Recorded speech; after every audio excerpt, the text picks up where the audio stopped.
There we go, you got it. Yeah.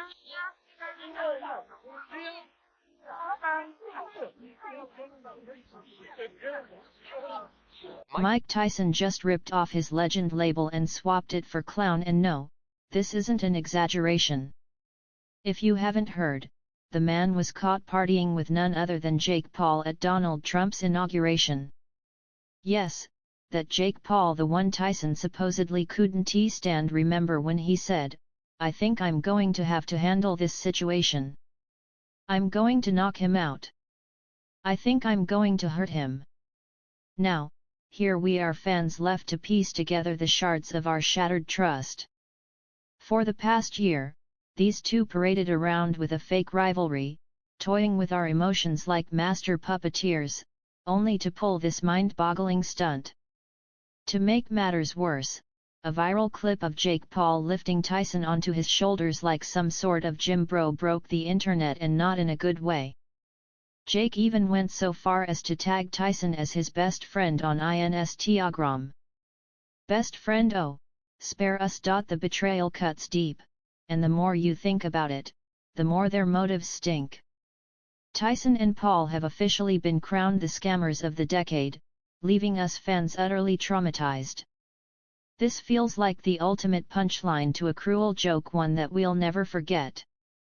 What do you get when a boxing legend trades punches with a YouTube troll, only to wrap it all up at a presidential circus hosted by Donald Trump? The biggest joke of the century, that's what.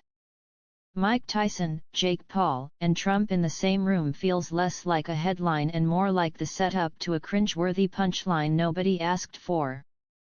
Let us break down this disaster and figure out how Mike Tyson and Jake Paul turned the sweet science of boxing into a bad Netflix comedy. Here's how it all started: a so-called boxing match between Tyson, a man who once struck terror into his opponents, and Jake Paul, whose deadliest weapon is his Wi-Fi connection. The showdown took place at AT&T Stadium in Dallas, a venue that's hosted true legends, only to be reduced to a reality TV stage. The result: Jake Paul, the walking embodiment of a YouTube comment section, somehow scored a unanimous decision over Tyson, who looked more confused than focused for most of the fight. Totally legit, right? Sure, because that doesn't scream scripted drama at all. Then came the way in the pinnacle of absurdity. Paul accidentally stepped on Tyson's foot, earning a slap so lackluster it might as well have been choreographed by a high school drama teacher. Tyson's iconic death stare made a brief appearance, but it was quickly overshadowed by Paul's profanity-laced meltdown, a spectacle akin to a toddler throwing a tantrum at Target. By the time the bell rang for the actual fight, it was painfully clear to everyone watching this wasn't about boxing. It was about who could deliver the most over-the-top performance in this three-ring circus. But wait, it gets worse. After this so-called epic battle, where did these supposed mortal enemies go? To Trump's inauguration party, of course. Because nothing screams credible athlete like schmoozing at a political rally turned frat party. Tyson and Paul were spotted laughing, clinking glasses, and posing for Instagram like they were long-lost besties. The piece de resistance: a photo of Jake Paul lifting Tyson onto his shoulders like a victorious gladiator. Tyson, fist raised, looked less like a heavyweight champion and more like a dad embarrassing himself at a family barbecue. Never one to miss a clout opportunity, Paul captioned the photo "Best Friends" and, naturally, tagged Tyson. A scripted fight turning into a bromance? Sure, why not? Nothing says we just had a brutal showdown like playing frat brothers at a Washington shindig. Honestly, it's almost impressive how quickly they went from "I hate you" to "let us hang out." The bad blood faker than Paul's boxing credentials. Here's where it really stings: the fans, bless their hopeful hearts, actually bought into this nonsense. They believed the trash talk, the fake animosity, the over-the-top drama. And what did they get in return? A couple of millionaires laughing their way to the bank. They're calling it the heist of the century, and honestly, that's putting it kindly. Tyson and Paul weren't just co-conspirators, they pulled off a classic scam, duping fans and mocking the sport in the process. They didn't just humiliate themselves, they outright spat in the face of boxing's integrity.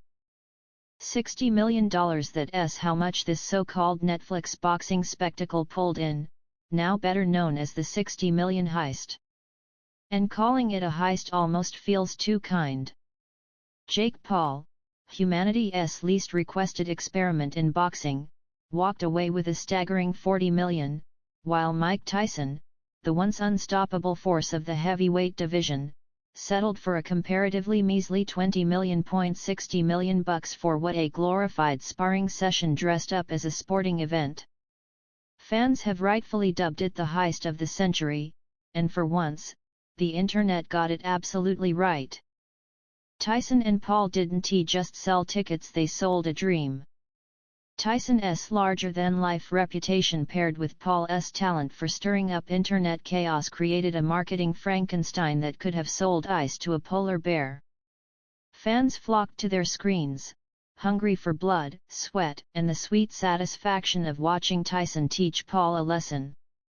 Instead, they got a bizarre mashup of WWE theatrics and YouTube drama, with just enough boxing sprinkled in to legally call it a fight. And the backlash glorious.